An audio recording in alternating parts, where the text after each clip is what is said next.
أعوذ بالله من الشيطان الرجيم بسم الله الرحمن الرحيم اقرأ باسم ربك الذي خلق خلق الإنسان من علق اقرأ وربك الأكرم الذي علم بالقلم علم الإنسان ما لم يعلم صدق الله العظيم وصدق رسوله النبي الكريم۔ اللہ تعالیٰ کے نام سے شروع کرتا ہوں جو بڑا ہی مہربان نہایت رحم والا ہے۔ پڑھیے اپنے پروردگار کے نام سے، وہ پروردگار کی جس نے پیدا کیا انسان کو لہو کی پھٹکی سے۔ پڑھیے اور آپ کا رب جو ہے بڑا ہی کریم ہے، وہ رب کہ جس نے سکھلایا قلم کے ذریعے انسان کو وہ بات سکھائی جو وہ جانتا نہیں تھا۔ یہ ان آیات کا ترجمہ ہے۔ یہ سورہ علق ہے۔ اس سورت کا جہاں سورہ علق نام ہے وہیں سورہ قلم بھی نام ہے۔ اسی طرح اس کو سورہ اقرا بھی کہتے ہیں کہ اس کے شروع میں لفظ اقرا ہے۔ آپ سارے حضرات کو تقریباً یہ معلوم ہے کہ حضور پاک صلی اللہ علیہ وسلم پر 40 سال کے بعد جو سب سے پہلے وحی نازل ہوئی وہ یہی آیات تھی جو اس وقت تلاوت کی۔ حضور پاک صلی اللہ علیہ وسلم پر اللہ تعالیٰ نے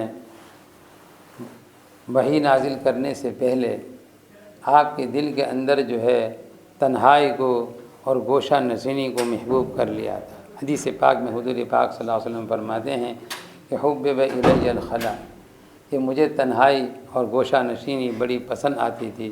چنانچہ حضور پاک صلی اللہ علیہ وسلم جو ہے اپنے گھر سے کچھ توشہ لے کر غار حرا پر چلے جاتے تھے، اور غار حرا کے اندر بہت دنوں تک کئی دنوں تک جب تک وہ توشہ رہتا وہیں رہ کر اللہ کی یاد کرتے، اللہ کا ذکر کرتے۔ حدیث پاک میں تحنس کا لفظ آتا ہے کہ صرف اللہ کی یاد، اللہ کی تسبیح، چونکہ اس وقت تک نماز اور دوسرے اللہ تعالیٰ کی طرف سے احکام بھی نازل نہیں ہوئے تھے، لیکن حضور پاک صلی اللہ علیہ وسلم کے دل میں اللہ کی محبت تھی تو اللہ کی یاد کیا کرتے اور اللہ کی طرف دھیان اور توجہ کرتے ہوئے وہاں بیٹھے رہتے تھے۔ اور اس کے بعد جب جو ہے وہ توشہ ختم ہو جاتا پھر گھر پر بھی آتے، گھر کی ضروریات بھی پوری کرتے، پھر اس کے بعد جو ہے پھر دوبارہ توشہ لے کر چلے جایا کرتے۔ اس طرح جو ہے وحی کے نازل ہونے سے بہت دنوں پہلے جو ہے آپ کا یہ معمول تھا، اور انہی دنوں کے اندر اللہ تعالیٰ کی طرف سے غیبی نظام بھی تھا کہ حضور پاک صلی اللہ علیہ وسلم کو خواب دکھلائے جاتے تھے، اور وہ خواب ایسے ہوتے تھے کہ بالکل سچے، جیسے صبح صادق کے بعد جو ہے سورج کا نکلنا کیسا یقینی ہوتا ہے کہ جہاں سفیدی ہوئی نہیں کہ تھوڑی دیر کے بعد سورج نکلتا ہے، کسی کو شک شبہ نہیں رہتا، اسی طرح حضور پاک صلی اللہ علیہ وسلم پر جو ہے خواب بھی ظاہر ہوتے تھے اور وہ خواب بالکل سچے ہوتے تھے۔ اور علماء نے اس کے اندر یہ نقطہ لکھا ہے، حکمت لکھی ہے کہ اصل میں اللہ تعالیٰ حضور پاک صلی اللہ علیہ وسلم کو غیب کے ذریعے علم دینا چاہتے تھے، کیونکہ وحی بھی غیب ہے، وہی کوئی ایسی چیز نہیں ہے جو ظاہر ہو۔ اللہ تعالیٰ کی طرف سے اللہ کا کلام جو ہے بذریعہ جبرائیل جو ہے آپ کے قلب مبارک پر جو ہے اتارا جاتا تھا، اور کبھی کبھی وحی کی کئی شکلیں ہیں، اس میں ایک شکل یہ بھی ہے کہ جو ہے جبرائیل امین آئے اور آنے کے بعد جو ہے اللہ کا کلام سنائیں، حضور پاک صلی اللہ علیہ وسلم سنیں اور اس کو پڑھ لیں۔ اور ایک شکل یہ بھی ہوتی تھی کہ براہ راست دل کے اوپر کوئی بات اللہ تعالیٰ کی طرف سے اتاری جاتی تھی، اور حدیث پاک میں حضور پاک صلی اللہ علیہ وسلم نے یہ بھی فرمایا کہ وہ یہ وحی کی یہ شکل جو ہے وہ بڑی شدید ہوتی ہے اور اس کی اور بڑی بھاری ہوتی ہے۔ چنانچہ روایتوں کے اندر یہاں تک آتا ہے کہ حضور پاک صلی اللہ علیہ وسلم پر جب وحی کی کیفیت نازل ہوتی تھی تو ایسا معلوم ہوتا تھا کہ جیسے غنودگی ہو یا بے ہوشی کی طرح طاری ہوتی تھی، اور حضور پاک صلی اللہ علیہ وسلم اگر اونٹنی پر ہوتے تھے تو اونٹنی پر اتنا بوجھ پڑتا تھا کہ وہ بھی بیٹھ جاتی تھی، وہ بھی اپنی گردن ڈال دیا کرتی تھی، اور خاص سردی کے موسم میں بھی حضور پاک صلی اللہ علیہ وسلم کی پیشانی پر جو ہے پسینے کے قطرات جاری ہو جاتے تھے۔ ایک مرتبہ وہ کلام پاک کی وہ آیت موجود ہے، لا یستوی القاعدون من المؤمنین غیر اولی الضرر، اس کے اندر تذکرہ ہے ان لوگوں کا جو جہاد کے اندر اللہ کے راستے کے اندر جاتے ہیں اور وہ لوگ جو اللہ کے راستے میں جانے سے بیٹھے رہتے ہیں، تو ظاہر بات ہے یہ دونوں برابر نہیں ہو سکتے ہیں۔ لیکن کچھ لوگ ایسے بھی ہیں جو معذور ہوتے ہیں، جانے کی تڑپ رکھتے ہیں اندر سے، لیکن بہرحال جو ہے ان کا جسم، ان کا بدن یا اور کوئی عذر ایسا ہے کہ جس کی وجہ سے وہ شرکت نہیں کر سکتے ہیں۔ تو کلام پاک کے اندر جب یہ آیت نازل ہوئی تو ان صحابہ کو تکلیف ہوئی جن کے دلوں کے اندر یہ درد تھا کہ ہم بھی دین کی خدمت کر دیں، ہم بھی دین کے لیے اللہ کے راستے میں نکل دیں۔ تو اللہ تعالیٰ نے اسی آیت کے اندر جو ہے اس لفظ کو بڑھا دیا، لا يستوي القاعدون من المؤمنین غیر اولی الضرر۔ تو صرف یہ آیت جب نازل ہوئی تو غالباً ابن مسعود یا ایک صحابی دوسرے ہیں، وہ کہتے ہیں کہ حضور پاک صلی اللہ علیہ وسلم کا سر مبارک میری زانوں پر تھا، میری زانوں پر ایسا وزن لگ رہا تھا کہ معلوم ہوتا تھا کہ میری ویران ٹوٹ جائے گی۔ تو وہی کا اتنا اثر ہوتا ہے۔ بہرحال حضور پاک صلی اللہ علیہ وسلم پر کیونکہ وہی اتارنا تھا، اس لیے اللہ تعالیٰ نے آپ صلی اللہ علیہ وسلم کو خواب دکھلانے شروع کر دیے، اور خواب بھی ایسے کہ بالکل سچے تھے، وہ ایک قسم کی یہ بھی غیبی تعلیم تھی، اور اس میں اشارہ تھا کہ ایک دن ایسا بھی آئے گا کہ آپ کے پاس ہم فرشتے کو بھیجیں گے۔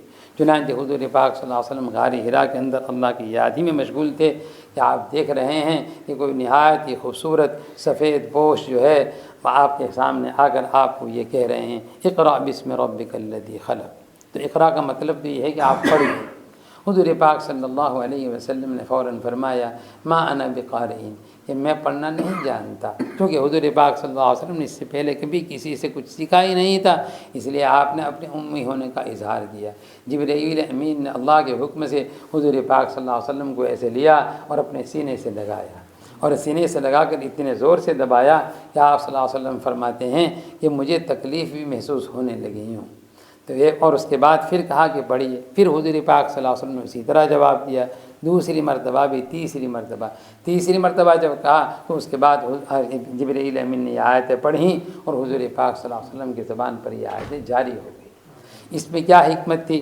تو ظاہر بات ہے علماء نے لکھا ہے کہ اصل میں حضور پاک صلی اللہ علیہ وسلم کے سینے کے اندر اس طرح کی قوت پیدا کرنی تھی کہ آئندہ چونکہ مسلسل قرآن شریف نازل ہونے والا تھا تو اس کے تحمل کی، اس کے برداشت کرنے کی قوت پیدا ہو جائے، اس لیے حضور پاک صلی اللہ علیہ وسلم کو جبرائیل امین نے اللہ کے حکم سے اس طرح دبایا کہ آپ کے اندر انسانیت اور بشریت تو تھی ہی، لیکن آپ کے اندر ملکیت بھی ایسی غالب ہو جائے کہ جس کی وجہ سے اب آئندہ جب بھی وحی نازل ہو تو حضور پاک صلی اللہ علیہ وسلم اس وحی کے متحمل ہو جائیں۔ اور اس سے پہلے بھی میں نے آپ کو سنایا تھا شق صدر کے متعلق کہ حضور پاک صلی اللہ علیہ وسلم کا شق صدر ہوا ہے، ایک نہیں 3 بار، تو بالاتفاق چوتھی مرتبہ میں اختلاف ہے کہ حضور پاک صلی اللہ علیہ وسلم کو سینہ مبارک کو چاک بھی اسی لیے کیا تھا کہ آپ کے سینے کو کاٹا، اور اس کے بعد جو ہے آپ کے قلب اطہر کو جو ہے جنت سے جو تشت لائے تھے اس تشت کے اندر رکھا، اور اس کے بعد کاٹ کر جو ہے اس کے اندر کوئی سیاہی جیسی چیز تھی اس کو تو نکال دیا، اور جو ہے ایک سفید جیسی چیز اس کے اندر ڈال دیا۔ یہ بھی کیوں تھا؟ یہ اسی لیے تھا کہ حضور پاک صلی اللہ علیہ وسلم کے قلب اطہر کے اندر ایسی قوت پیدا ہو جائے کہ وہ وحی کا متحمل ہو جائے۔ بہرحال جب یہ جبرائیل امین نے یہ آیتیں پڑھائیں، حضور پاک صلی اللہ علیہ وسلم نے یہ آیتیں پڑھ لی، اور پڑھنے کے بعد جو ہے پھر اس کے بعد آپ وہاں سے اپنے گھر تشریف لائے۔ تو چونکہ اس واقعے کی وجہ سے فطری طور پر ایک قسم کا خوف تھا، تو روایتوں میں آتا ہے کہ آپ صلی اللہ علیہ وسلم کانپ رہے تھے، آپ کا شانہ جو ہے وہ ہل رہا تھا۔ گھر آئے، جلدی سے حضرت خدیجہ سے کہا کہ زملونی۔ ایک روایت میں ہے کہ دثرونی بھی فرمایا کہ مجھے کمبل اڑا دو۔ چنانچہ انہوں نے کمبل اڑا دی۔ اس کے بعد جب آپ کی طبیعت کے اندر سکون ہوا تو اس کے بعد مائی خدیجہ رضی اللہ عنہا سے پورا واقعہ سنایا، اور حضور پاک صلی اللہ علیہ وسلم نے فرمایا کہ اللہ کی طرف سے جب اتنی بڑی گویا میرے اوپر ذمہ داری ہے، میں کیسے اس کو پورا کروں گا؟ مجھے تو اپنی نفس، اپنی جان کا چلے جانے کا مجھے خوف ہے۔ تو فوراً حضرت خدیجہ نے تسلی دی اور کہا کہ نہیں، اللہ تعالیٰ آپ کو کبھی رسوا اور کبھی جو ہے ضائع نہیں کریں گے۔ کیوں؟ اس کے بعد جو جملے کہے وہ حضور پاک صلی اللہ علیہ وسلم کی شان اور حضور پاک صلی اللہ علیہ وسلم کی اعلیٰ درجے کے جو اخلاق تھے ان کا تذکرہ جو ہے آپ کی زوجہ محترمہ نے کیا۔ چنانچہ انہوں نے کہا انک لتسلم الرحم، انک لتصل الرحم، کہ آپ تو جو ہے صلہ رحمی بہت اچھی طرح کرتے ہیں، رشتہ داروں کے حقوق ادا کرتے ہیں، مہمانوں کی مہمان نوازی کرتے ہیں، جو بالکل بے کس ہو ناکس ہو، جس کا کوئی سہارا ہو، ایسوں کے لیے آپ سہارے ہیں، اور جو مصیبت زدہ لوگ ہوتے ہیں ان کی جو ہے آپ مصیبت دور کرتے ہیں، ان کی فریاد رسی کرتے ہیں۔ تو ظاہر بات ہے کہ جب آپ کے اتنے اونچے اخلاق ہیں تو آپ کو اللہ تعالیٰ کہاں ضائع کرے گا۔ اس کے بعد جو ہے حضرت خدیجہ ہی کے چچا بھائی جو ہے جن کا نام تھا ورقہ ابن نوفل، یہ بہت ہی بڑی عمر کے تھے اور اتنی کافی عمر کے تھے، لیکن وہ جو ہے اسی زمانے کے اندر نصرانی ہو چکے تھے، اور ان کو جو ہے انجیل پڑھتے بھی تھے، اور انجیل سے اس کا ترجمہ کر کے عربی کے اندر بھی لکھا کرتے تھے۔ ایک روایت کے اندر توریت کا بھی تذکرہ آتا ہے، گویا انجیل اور توریت دونوں کے وہ عالم تھے، اور دونوں کا عربی کے اندر ترجمہ بھی کیا کرتے تھے۔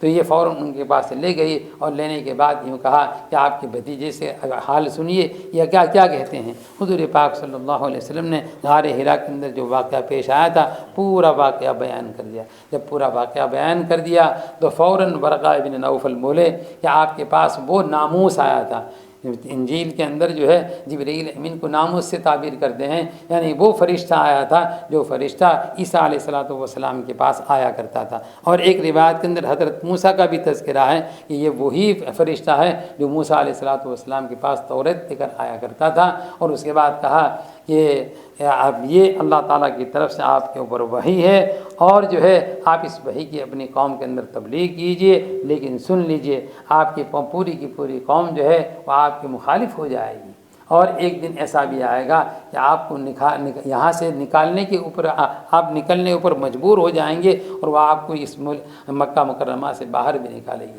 تو حضور پاک صلی اللہ علیہ وسلم کو بڑا تعجب ہوا، کیونکہ حضور پاک صلی اللہ علیہ وسلم کی شان تو یہ تھی کہ امین و صادق کہا کرتے تھے، چھوٹے ہی ہم عمر تو ہم عمر، بڑے بھی آپ کا ادب اور لحاظ کیا کرتے تھے۔ اس طرح کی تو آپ کو بڑا تعجب ہوا، آپ نے جو جملے کہے حدیث پاک کے الفاظ ہیں، اب مخرجی، کیا وہ مجھے یہاں سے نکالیں گے، تعجب کے طور پر۔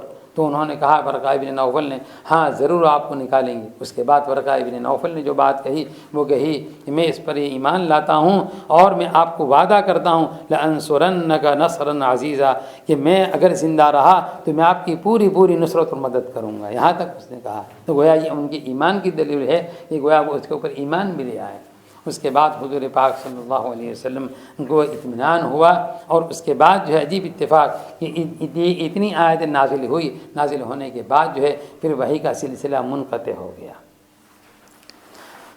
بعض روایتوں کے اندر وحی کا سلسلہ منقطع ہوا تو حضور پاک صلی اللہ علیہ وسلم کو بڑی فکر ہوتی تھی، حتیٰ کہ آپ صلی اللہ علیہ وسلم، ظاہر بات ہے یہ اللہ تعالیٰ کی طرف سے اتنا شاندار کلام نازل ہوا، اور اس سے پہلے اللہ تعالیٰ کی خوب عبادت بھی کیا کرتے تھے، تو اللہ تعالیٰ سے بھی انتہا محبت ہو گئی تھی۔ محبت میں کلام بھی ہوا، اور کلام کے بعد جو ہے اب کلام موقوف ہو گیا تو کتنی تکلیف ہوگی۔ یہ تو ہم جیسے عام انسان بھی جن کو کسی سے محبت ہو، اور محبت کے بعد جو ہے جس سے محبت ہو وہ ہم کلام بھی ہو جائے، پھر وہ اپنے کلام کو روک دے تو کتنی تکلیف ہوگی۔ تو حضور پاک صلی اللہ علیہ وسلم کو بڑی تکلیف ہوتی تھی، حتیٰ کہ آپ کے جی میں آتا تھا کہ آپ پہاڑ پر جائیں اور اپنے آپ کو پہاڑ پر سے گرا کے ختم کر دیں۔ چنانچہ جب اوپر جاتے پہاڑ پر چڑھتے تھے تو فوراً جو ہے جبرائیل امین آتے تھے اور آواز دیتے تھے کہ اے محمد صلی اللہ علیہ وسلم، آپ کو آپ کے رب نے چھوڑا بھی نہیں ہے، آپ سے ضرور کلام کریں گے۔ تو اس طرح حضور پاک صلی اللہ علیہ وسلم کو تسلی ہو جاتی تھی۔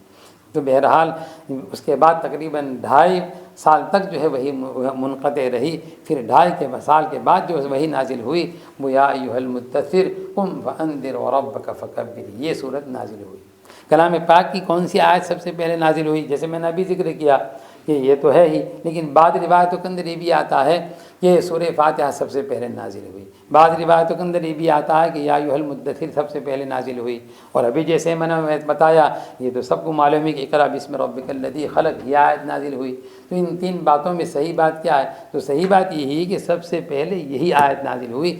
بعض روایتوں میں آتا ہے کہ جبرائیل امین نے ان آیتوں کو پڑھنے کے بعد پھر حضور پاک صلی اللہ علیہ وسلم کو نیچے لے گئے، اور نیچے لے جانے کے بعد ایک پتھر آپ نے ایک زور سے قدم مارا جس کی وجہ سے وہاں پانی کا چشمہ جاری ہوا، حضور خود انہوں نے وضو کیا، وضو کر کے دکھایا، حضور پاک صلی اللہ علیہ وسلم نے وضو کیا اور اس کے بعد نماز کی تلقین بھی کر دی، اس کے اندر سورہ فاتحہ بھی پڑھی۔ تو اس طرح سورہ فاتحہ پہلے نازل ہوئی۔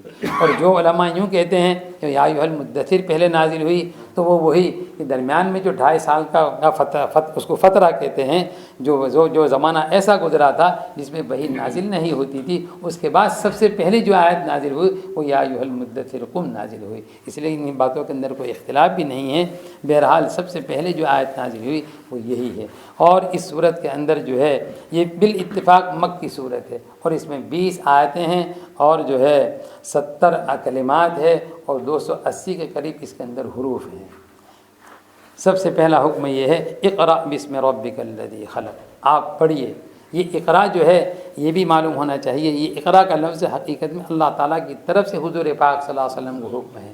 ایسا نہیں ہے کہ جبرائیل امین آپ کو یوں کہہ رہے ہیں کہ اقرا، جیسے کلام پاک کی اور 5 صورت ایسی ہے جس کے شروع کے اندر لفظ قل ہے۔ ایک تو سورہ جن ہے جس میں قل اوحی الی انہ استمع، اسی طرح قل یا ایھا الکافرون ہے، قل هو اللہ احد، قل اعوذ برب الفلق، قل اعوذ برب الناس۔ 4 قل تو سب کو معلوم ہی ہے، اور 5 بھی میں نے بتا دی۔